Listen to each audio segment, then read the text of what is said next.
MiG-25 SSR istehsalı olan bir yerli yüksek hündürlükdə və yüksek sürətlə uça bilən qırıcı təyyarəsi.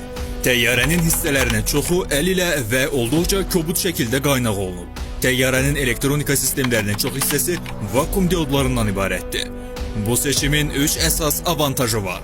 Vakuum diodlu sistemlər yüksek sürətin nəticəsi olaraq yüksek temperatura dayanmaqla bərabər transistor bazalı müasir sistemlərdən fərqli olaraq hava soyutması tələb etmir.